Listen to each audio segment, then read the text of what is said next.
আমরা এখন দাঁড়িয়ে আছি কল্যাণী স্টেশনের সামনে, লাইফ লাইনের সামনে। একটু পরেই আমাদের বাস হয়তো চলে আসবে। 5:30টার সময় আমাদের বাস আসার কথা। আমরা সবাই এখানে ওয়েট করছি, দেখছি এসে কিছু লোকও ওয়েট করছে পিছনে। আর আমার যেহেতু ফোনটা জলে ডুবে গেছে, সেই জন্য এই ফোনটা দিয়েই ব্লগটা করতে হচ্ছে পুরোটা। তো দেখা যাক সারাদিন কীভাবে ব্লগটা করা যায়। তো এটা ছিল আমাদের বাস, যেটা আমাদের বুক করা হয়েছিল দীঘায় যাওয়ার জন্য। বাসটা খুবই ভালো ছিল বাইরে থেকেও।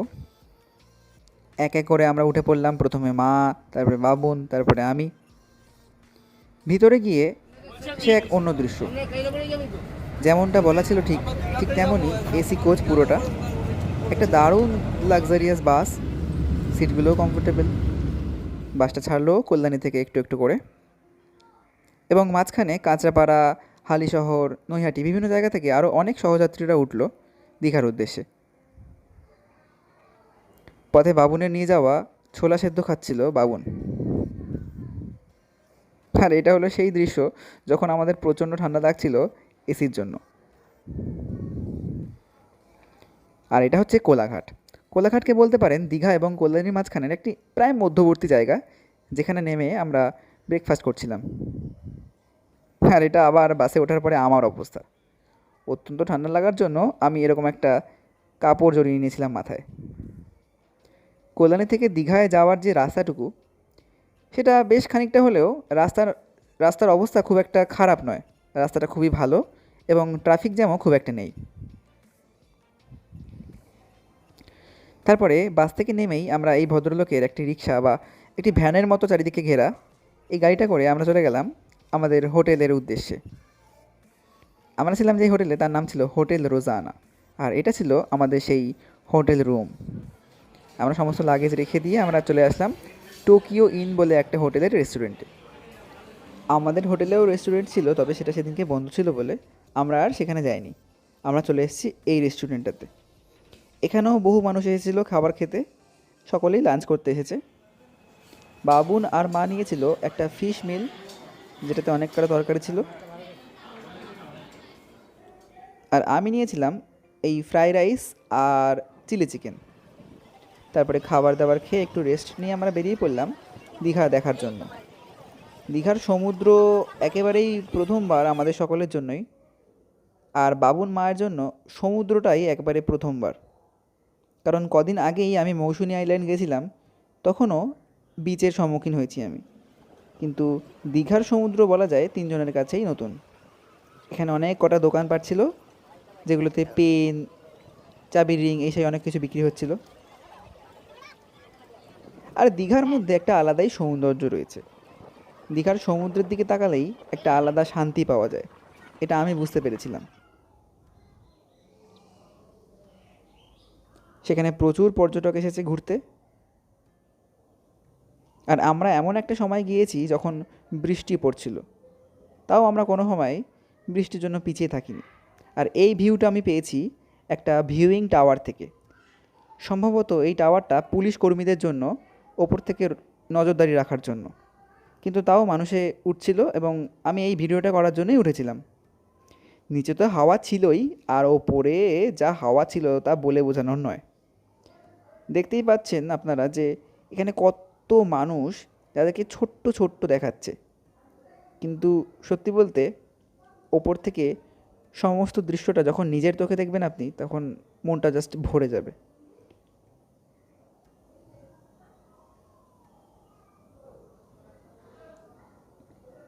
সকলে খুবই আনন্দ করছিল জলের সাথে। জলের ঢেউ কখনো বেশি কখনো কম ছিল।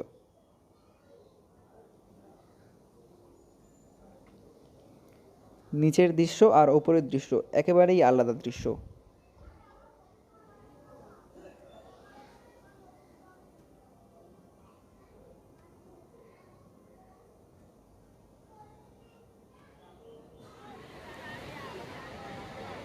সমুদ্রের সামনে গেলাম আমরা।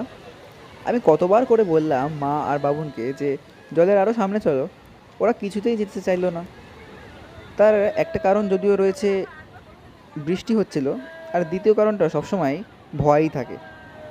কারণ সমুদ্রে প্রথমবার ওদের অবশ্যই একটা ভয় করছে। আমারও যে ভয় করছে না তেমন নয়, কারণ মৌসুমী আইল্যান্ডের থেকেও এখানে অনেক বেশি ঢেউ। আর তখন বৃষ্টিপাতের একটা সময় হয়ে এসেছে, তাই জন্য সমুদ্র আস্তে আস্তে ভয়ঙ্কর রূপ নিচ্ছে। প্রচণ্ড জোরে হাওয়া চলছিল, আর হাওয়ার বেগ এতই বেশি ছিল যে দু একবার আমাদের ছাতাও উল্টে যাচ্ছিল।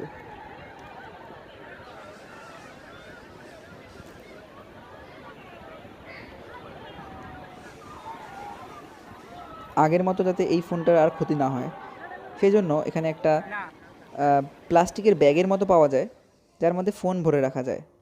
তা আমিও একটা কিনেছি ওখান থেকে, যার মধ্যে ফোনটাকে ভরে রাখা যাচ্ছিল।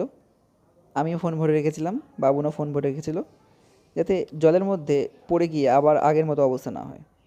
যেটুকু হয় রক্ষা করার চেষ্টা করেছি, কারণ এখন না আছে হাতে একটা নতুন ফোন কেনার টাকা, আর না কিনে দেবে বাবুন, সেজন্য অগত্যাই কিনতে হয়েছিল এই ব্যাগটা। প্রচণ্ড জোরে হাওয়া দিচ্ছিল ওখানে।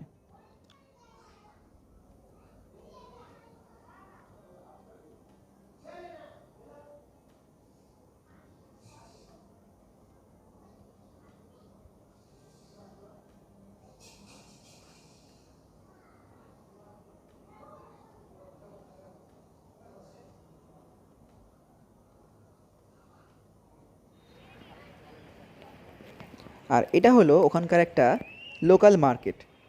মার্কেটটার আকৃতি খুব একটা বড় নয়, আবার খুব একটা ছোটও নয়।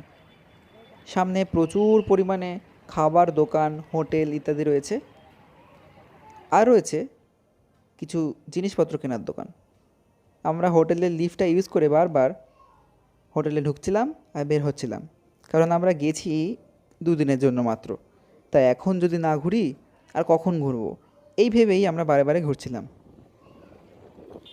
আর এই হলো সন্ধেবেলার দৃশ্য। আমরা সন্ধেবেলা বেরিয়েছিলাম ওই সামনের মার্কেটটা রাত্রিবেলা কেমন লাগে দেখার জন্য। সামনে যেই হোটেলগুলি ছিল সেগুলোর লাইটিং এতটাই সুন্দর যে দেখে মনে হচ্ছিলো কোনো পুজোর সময় চলে এসেছি।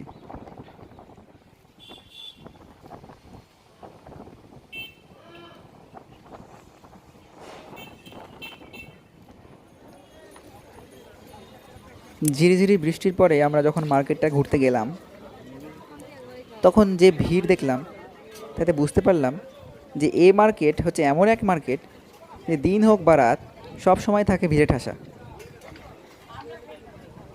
সমস্ত মানুষের কেনাকাটা যেন শেষই হয় না।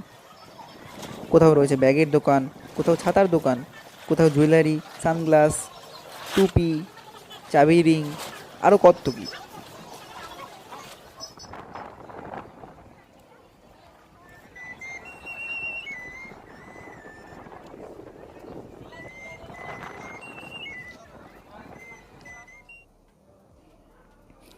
আর এই হচ্ছে কিছু লোভনীয় খাবারের দোকান, যেখানে সি ফুড পাওয়া যাচ্ছিল।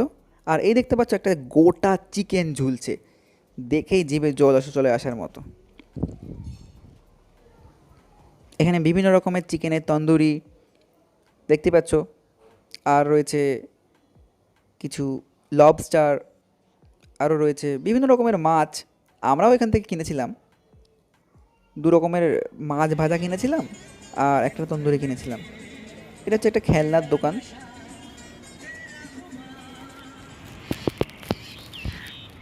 তারপর পরের দিন সকালবেলাই আমরা বেরিয়ে পড়লাম অনেক ভোর করে মোহনা দেখার উদ্দেশ্যে, কারণ কদিন আগেই আমার দিদি দীঘায় ঘুরে গেছে আর বলেইছে যে যদি দীঘায় যাই তাহলে যদি মোহনা না দেখি তাহলে আর কিছুই দেখা হবে না।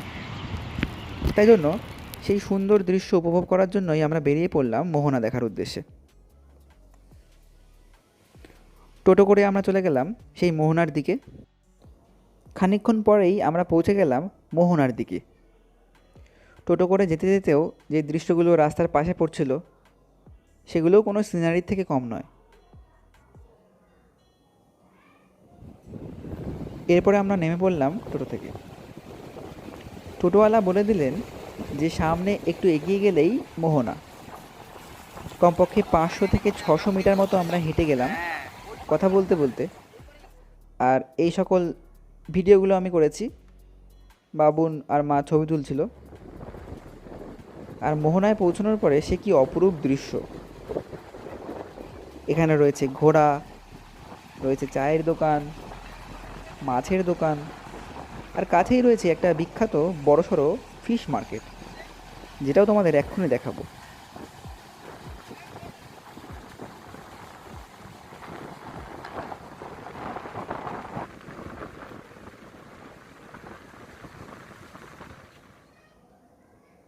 এই হলো সেই বিখ্যাত ফিশ মার্কেট। আর এই ফিশ মার্কেটে গিয়ে আমি যে জিনিসটা সবার আগে লক্ষ্য করেছি সেটা হলো মাছেদের আকৃতি।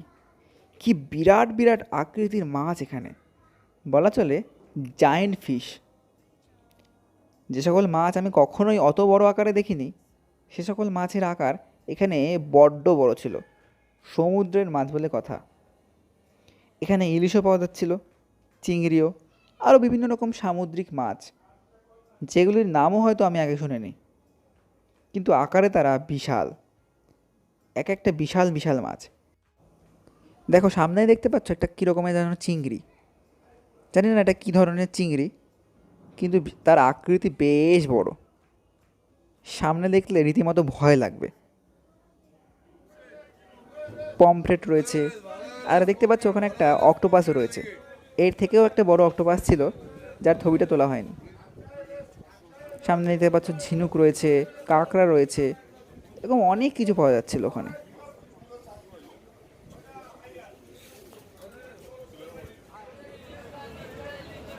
আর এই এক মহান মহান মাছ, এত বিরাট মাছটা আমার যেন কবজির থেকেও বড়।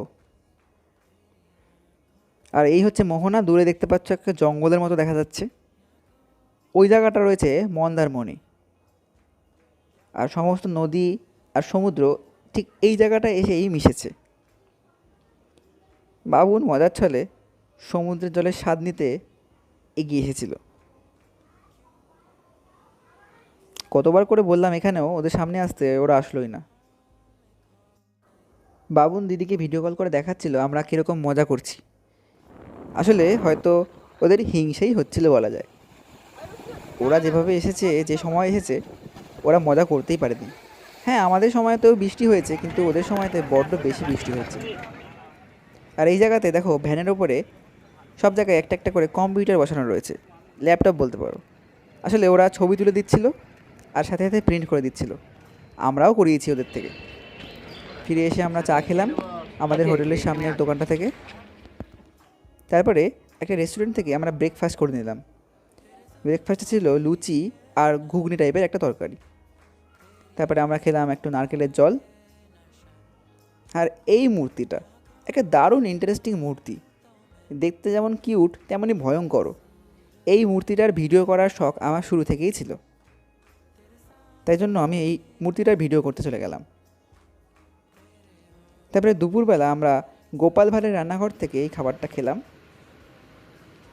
আর একটুখানি রেস্ট নিয়েই আবার চলে আসলাম সন্ধেবেলা সমুদ্রের ধারে। সমুদ্র তখন ফুলে ফেঁপে উঠছে, বৃষ্টি ঝিরিঝিরি পড়ছে, হাওয়াও ধীরে ধীরে তীব্র হচ্ছে, আর সমুদ্রের ধারে মানুষের ভিড় একটু একটু করে বাড়ছে। আমরা দাঁড়িয়ে দাঁড়িয়ে এই শান্ত কিন্তু সমুদ্রের গর্জনওয়ালা দৃশ্যটা অনুভব করতে গেলাম।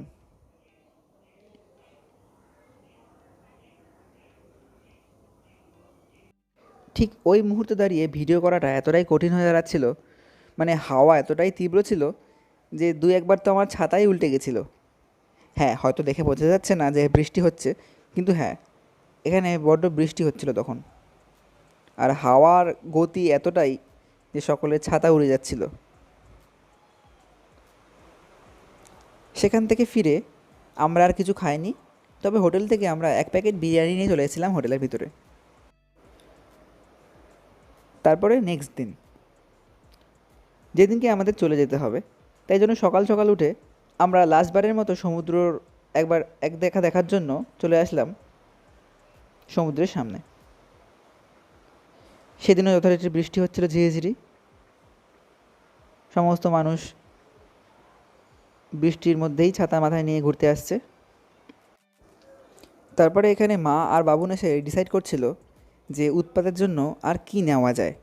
ওর জন্য খেলনা তো নেওয়াই হয়েছে, তার পাশাপাশি পাবন বলছিল কিছু পেন পাওয়া যায় এখানে দীঘায়, সেই পেনগুলো যদি নেওয়া যেত ভালো হতো।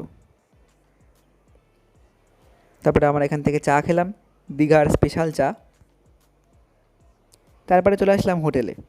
আর এটা ছিল আমাদের একটা ব্যালকনির মতো জায়গা, যেখান থেকে এই ভিউটা। তারপরে আমরা বেরিয়ে পড়লাম প্যাকেজিং করে, আর ওই লুচি খেয়ে আমি রেডি হয়ে গেলাম। আর বাসের মধ্যে আমাদের যথারীতি আবার একই অবস্থা, সেই প্রবল ঠান্ডায়, এসির ঠান্ডায় আমরা কাপড় দিয়ে র্যাপ করে রেখেছি আমাদের মাথা। সকলের হাসি পাচ্ছে খুব। আর সন্ধ্যা নামার সাথে সাথেই বাসের মধ্যে জ্বালিয়ে দেওয়া হলো সুন্দর কিছু এলইডি লাইট। একটা শান্ত দৃশ্য, বাইরে বৃষ্টি আর ভিতরে লাইট।